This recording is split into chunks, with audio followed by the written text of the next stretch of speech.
Hi everyone, and welcome to Talking ELT, the easiest place to learn about the big issues in language teaching. I'm joined again today by Robin, Montse, and Jordanka, and we're going to be continuing our conversation about teaching English pronunciation for a global world. So could you tell me about some of the challenges you experience when it comes to sort of pronunciation with your accent background and your language background, when it comes to pronunciation in English? What are potentially some of the difficulties, I guess? I really have to make an effort to hear the difference between a Sarah and a Sarah, the one with the H at the end and the one with no. And there are too many Sarahs in this country. So every time I'm listening the moment I know it's a Sarah, I'm listening very attentively to hear which one is it. And in the end, And in the end, you never remember which one was, because for me, the translation is just Sarah. You know, and then you have to concentrate on the difference. Because we currently have like a head of marketing who is Sarah, and then a head of publishing who is Sarah. Exactly. Sarah. Yeah. Okay, Sarah. Yeah. That Sarah is quite and funny. Sarah. Yeah. I think William the Conqueror has a lot to answer for. He does. It was the introduction of French that really screwed up the pronunciation of English. All those long vowel sounds, you know. Yeah. Yeah, but the voiced endings are quite troubling because you know they are voiced and you want to make them voiced. And now I know that probably they are not as important and there are other things to have in mind. Well, they are because there's a difference in meaning potentially. Yeah, we could touch on some of those things. And I know it's the length of the vowel as well, this particular example, which makes it even more complicated because you have to think of length and then your voiced vowel that's devoiced. One of the things was this idea that the lingua franca core is a simplification. In some ways it is. There are fewer things to go at. But there is nothing simple about learning different vowel duration. If you come from languages where vowels have a single duration, it is so complicated. And you can talk about actually 6 durations of English vowels. 6? Yes. Oh, that's news for me. Because we would classify them as long and short vowels. But each of those can have 3 different lengths. Oh, I see. So you can have a long vowel, a normal length long vowel, and a short long vowel, depending on the consonant or lack of consonant afterwards. So a long vowel with no consonant in an open syllable is its longest expression. And then a long vowel, if I remember rightly, with a nasal or a voiced consonant is, let's say, a mid-length long vowel, and a long vowel with a voiceless consonant afterwards is a short long vowel. And short long vowels are as long as some of the long short vowels. Because the same way I can do 3 different endings for long vowels, you can do different endings, a voiced or voiceless ending for short vowels, and that will lengthen or shorten the short vowel. So you can have a short vowel and a mid-length short vowel.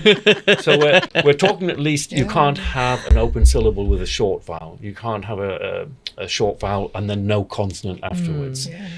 So that would knock one of those out of contention. But you're still talking about 5 potential vowel lengths. For people coming from a language with only 1 vowel length, this is a total and utter nightmare. So anyone who's out there thinking, well, let's do this lingua franca core thing because it's much simpler. Sorry, it's not. No. There's Some bits are. Yeah.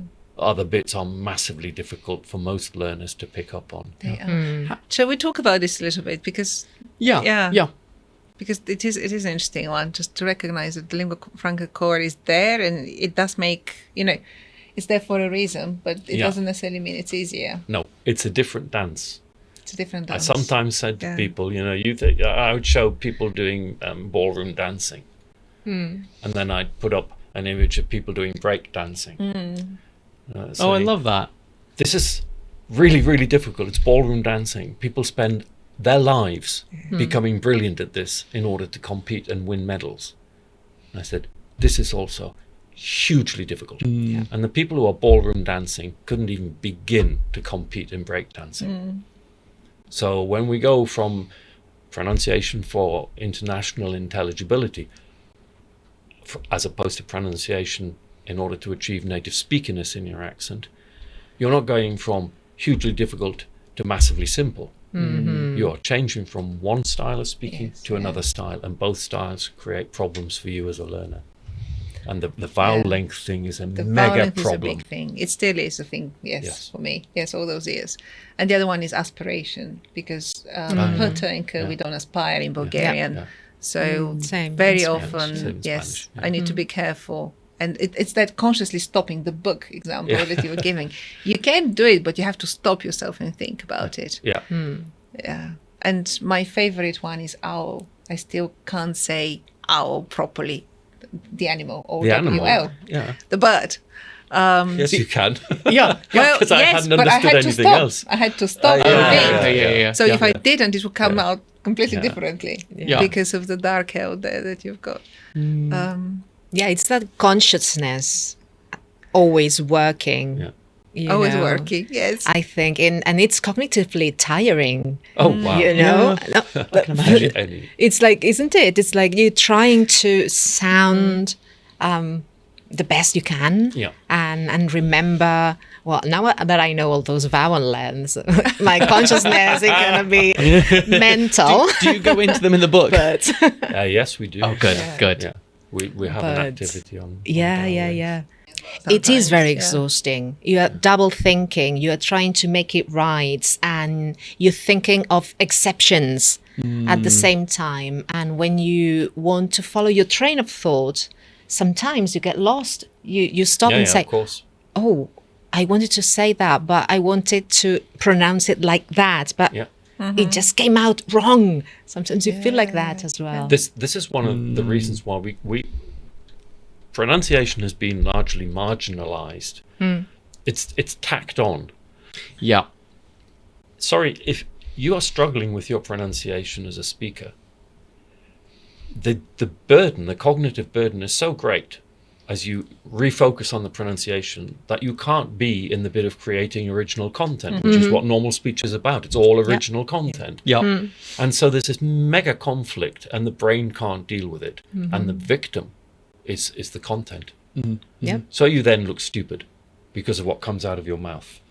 And you feel stupid because Yeah. you know that what you've said isn't what you are capable of saying, but something distracted you. You Yeah. got distracted by the pronunciation. And it's, again, after more than 40 years in Spain, there are words that I head towards the word and I go, find something else because it's going to ruin what you're saying.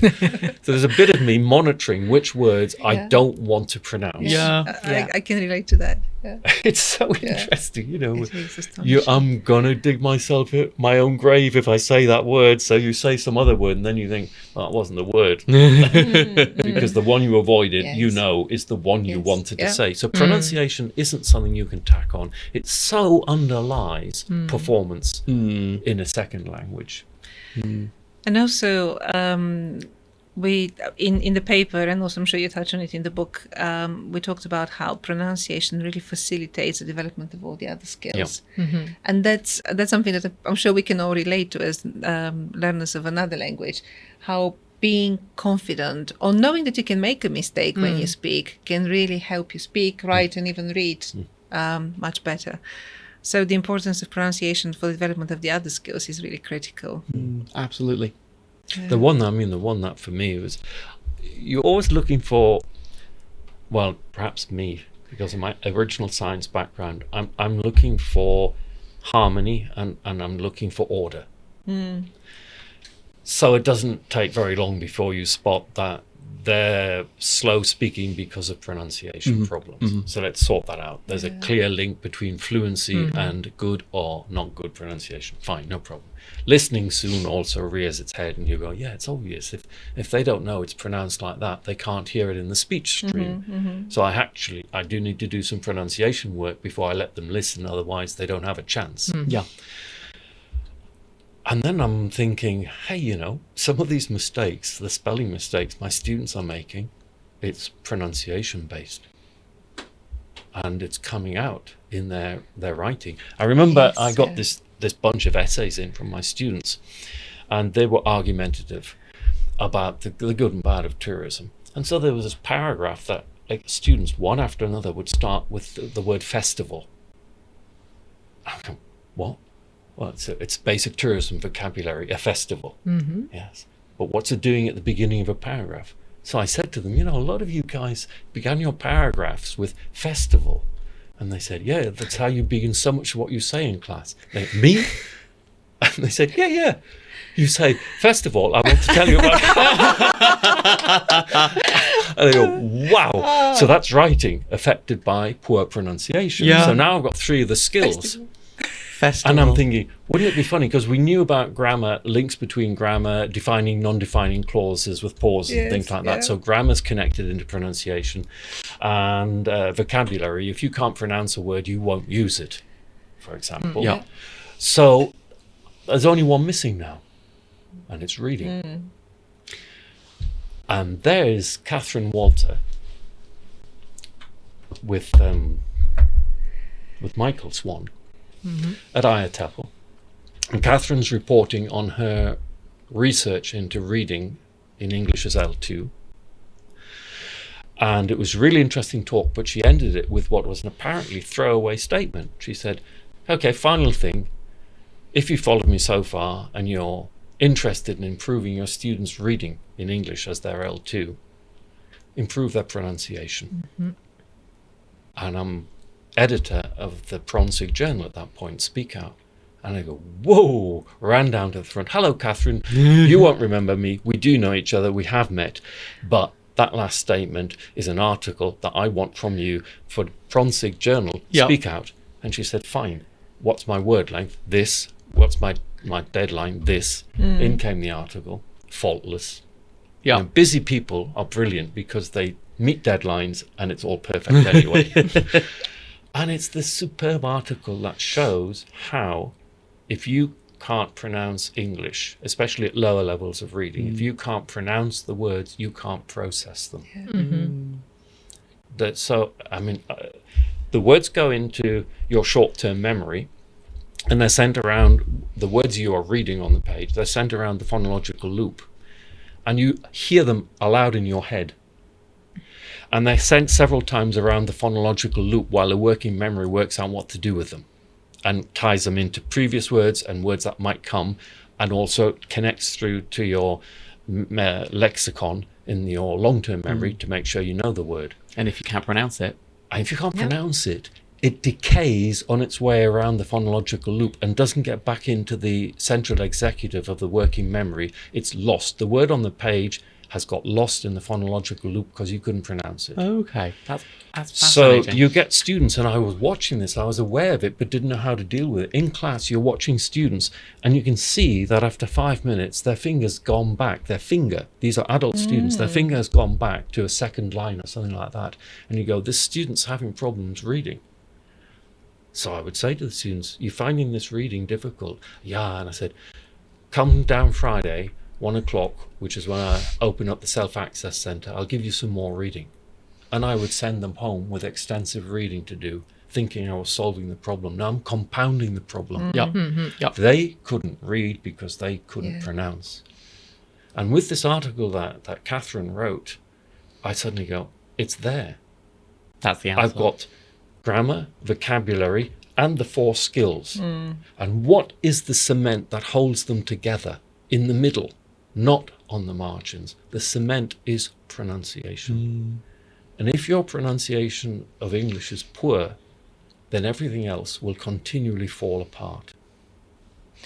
It's incredible because when I was learning English more actively, when especially more difficult words, I would write them. But also my teacher, an amazing person, she taught me to always say it. So when you write it, say it. Then you write it again, and then you say it. And that really worked. Now I understand why. Listening to you about reading, what do you think about teaching phonics? Because phonics is very well established in the UK.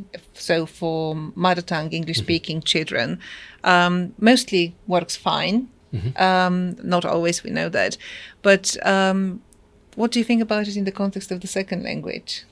Yeah, well, initially it seemed to me like, here we go again. Here's another wave of this is what you have to do. Here's another fashion. How long will it last? And I was a bit resistant. But lots of primary school teachers also asked me the same question because they were being pushed very strongly into phonics. And eventually we set up actually a weekend in Madrid, didn't we? Yes. And we had people over from the UK talking to us about phonics. And as I was going through the weekend, I realized that I wasn't in a place to help primary school teachers especially, but that phonics was way underexploited. That rather than showing students a whole new set of symbols from the IPA, we are far more effective if we show them that however chaotic English sound-spelling relationships might appear, there are a massive number of actual regularities. And that if you start by learning the regularities, then as you're reading, you have a sound in your head through a phonics approach that you can apply to the letter or the digraph on the page. Yeah. So you become a better reader because you can pronounce the words in a way that actually gets it around the phonological loop. So I'm actually a big fan of phonics in the sense of it's something you can very much take and use as a tool, and it shouldn't be restricted to primary. Yeah. Adults Absolutely. benefit massively by being given the code. Yes. If you see S and followed by H, it's shh every time, guys. Just get out there and just relax. Yeah. Yep. And you don't need. I'm thinking, my God, if you've come from Mandarin Chinese and you're having to learn a Roman alphabet, and then your teacher throws in a whole lot of symbols, many of which reappear in your Roman alphabet, but you have to do something different. They're Yes, different. exactly. They mean Yeah. different things. This is terrible. You do not need this burden. No. So phonics, I think, is a far more useful classroom technique, but not just for primary school kids. It Yes. could be used anywhere with any set of students. Absolutely, and we've seen in another piece of work that we did as part of the expert panels, actually, that it was particularly successful in secondary for teaching English children French. So the teacher was implementing lots of phonics rules and the phonics framework, and that delivered really well. Oh, brilliant. So yes, yeah. Oh, that's really interesting. Yeah, it starts making sense then, because up to then it's so random. So when Yes, you there start are some applying, when you start applying those rules, you feel like, oh yeah, there are some rules. I can apply some. I can feel comfortable and confident Yeah. when reading, and this really helps. And in Spain, there are many schools who are starting to apply phonics, and you can see a whole difference when they get into primary. The change is outstanding compared to schools who do not use the phonics system. That's fascinating. Thanks for listening to this episode of Talking ELT, the easiest place to learn about the big issues in language teaching. If you want to learn more about this topic and others like it, don't forget to like and subscribe. Or if you want to take a deep dive into pronunciation teaching, try our book, Teaching English Pronunciation for a Global World by Robin Walker and Gemma Archer. Just follow the link in the description.